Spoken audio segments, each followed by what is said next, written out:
this time around, we're going to hear from one of our esteemed experts in AI and machine learning, and that's Shaun Dippnall, who is up next. So, Shaun is the CEO at Explore Data Science Academy, who are also one of our awesome platinum sponsors for this event. So, yep, Shaun, take it away. Thanks so much for having me. I've been told I've got Thank 10 you. minutes and I can't be boring. So I'm going to quickly rush through my presentation, which is going to be a bit of an introduction to who I am, tell you a bit about Explore, and then some useless advice from what I've learned in my career as a data scientist. So let's jump in. So my name is Shaun. I'm 42 years old, which means I'm old and grey and probably, double the age of most of the people on this call. I was born in Durban by the sea, surfed a lot as a youngster. I have a wife and 3 beautiful kids. One of them is a teenager, which makes me nearly a grandparent. I live in Paarl, the Winelands. It's 40 degrees plus here, so a very hot part of the world. I'm known for my terrible cars that I crash into walls. So at the moment, I've got a Toyota Corolla. And I studied at UCT, great university at the tip of Africa. I am famous for being able to drink 7 beers and then run 6 400-meter laps better than anybody else. I was the champion at university. I got a final warning at high school, which is a story we can tell another day. I am an actuary and was banned from the society. Again, another story for another day. If you follow the Myers-Briggs archetypes, I'm an architect, which means I love to build things, and we'll talk about that later. I very absent-minded. I can't keep anything. Everything I have, I lose. So, I can't keep a pen, a coffee, or a car. And then lastly, the first person in my family to get a matric. So I come from a family that weren't very academic, and was really fortunate enough to go all the way to become an actuary and the first one in my family. Nearly finished the intro.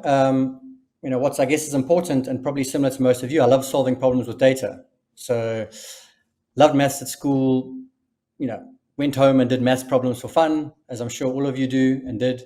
I was the top in mathematics in KwaZulu-Natal. I'm not sure if you know the area, so loved it and was pretty good at it.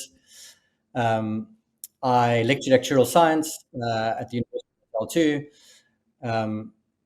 I am a qualified actuary, as I said, which is probably 16 board exams over about a 10-year period. Not a trivial journey.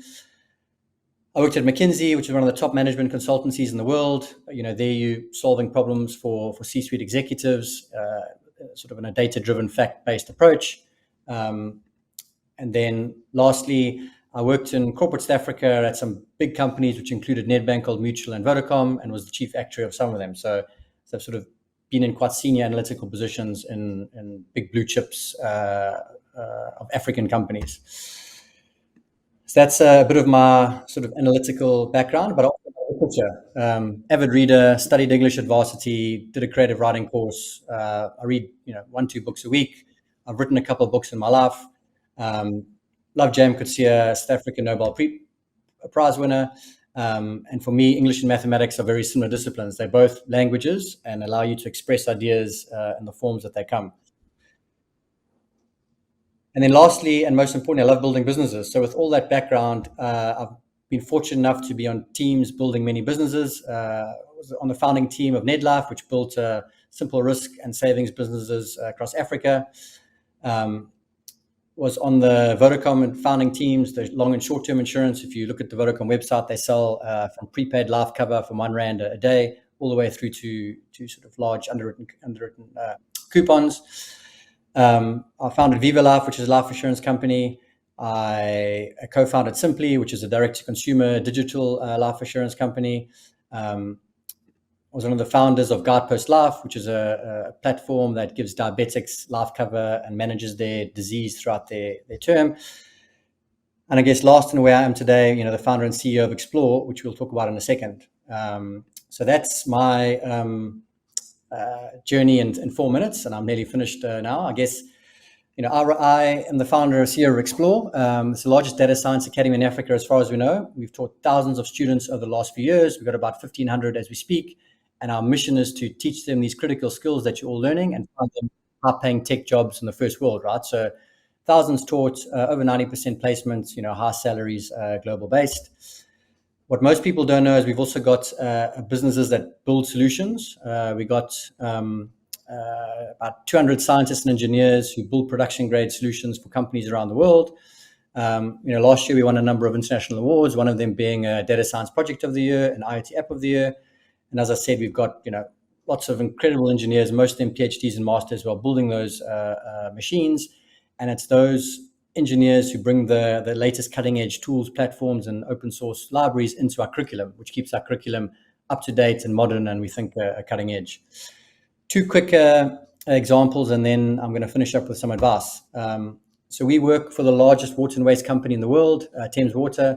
One of the cool apps we built, which you can see, is a leak detection app.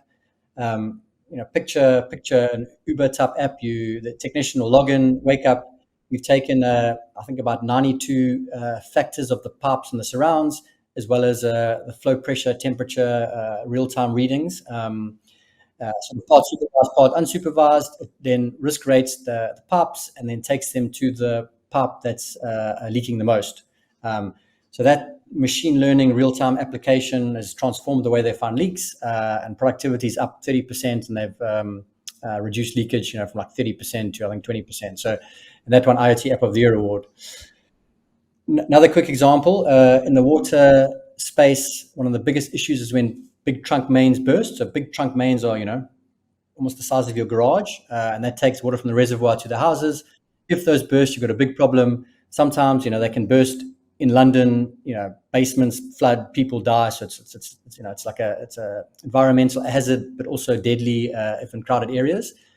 And again, similar to leak detection, it's taking all that information, the data on the pipes, as well as the real-time acoustic, flow pressure, temperature, and you're able to predict bursts before they happen, which then gets technicians there before anything catastrophic happens.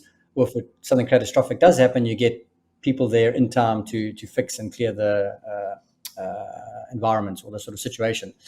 So two very quick examples in 1 minute. It took us a year or two to build that, but the high level sort of takeaway is companies like Thames Water have loads of data, often real time, and machine learning and data science gives you, it's almost like magical powers to help them manage their businesses in ways they couldn't before. And those are two examples, and we've probably built 30 around the world and probably got another 30 in flight. And things are what you're probably doing the hackathon on, and you'll be building when you're in an industry down the line.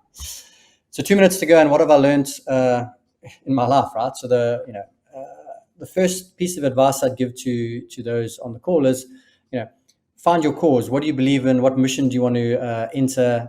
And data science is a tool to help you achieve that mission, right? I wouldn't go into the world of work wanting to be a data scientist. It's, I want to achieve X, Y, Z, and data science is your magic power to help you do that.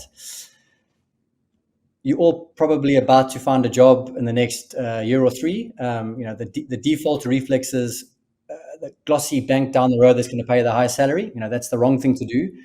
Pick the mission that you care about and the team you want to work with, right? So often that's not the highest salary, but go to a place where you can learn the most, and that's often not the big bank down the road. The next thing is suffer well, right? It's not going to be easy. Success is long and often painful and with lots of twists and turns, as I'm sure you've experienced during this hackathon and during your life up till now in adversity. So expect it to be hard, expect it to be difficult, expect setbacks, expect failure, but suffer well. You need to push through and don't give up. What's important are mentors, right? Are people you trust who have walked this path before you and longer than you. And finding a few trusted people who you can ask advice for is life-changing. Often you find those in your first or second job, but when you find them, hold on to them, meet them for coffee once a week, once a month, and those will be the biggest assets in your career as you go forward. And then lastly, and something we're really passionate about at Explore is learning how to code is important, but secondary, right? Like learning how to solve problems is the meta skill, and languages will change, libraries will change, platforms, cloud sort of platforms will change. If you know how to solve a problem, that skill will always be valuable and be primary. So again, as you sort of progress in your career, think primarily about how do I solve problems? How do I get better at solving problems? And how do I use what I'm learning as tools and stepping stones to solve those problems? And often problems are solved not by code. It's people and change and personalities and emotions, and navigating that with your data science skills will be invaluable. Anyway, that's me. I used to be an aspiring data scientist. I think I still am one. It's a phenomenal career. The world is your oyster. It's one of the best decisions I made. And good luck for today and for the rest of your career. And shout to me on LinkedIn or to anybody at Explore if you need any help or advice. Good luck. Thank you so much, Shaun. I mean, that has been a good piece of advice. Definitely, as young, aspiring, data scientist, field, industry itself, there's just a lot more going on. So, first off, I've got to find my cause, and we're definitely looking forward to that. And once again, thank you so much to the Explore Data Science Academy for being our platinum sponsor for this event. All right. Thank you and have a great, great, great afternoon wherever you are.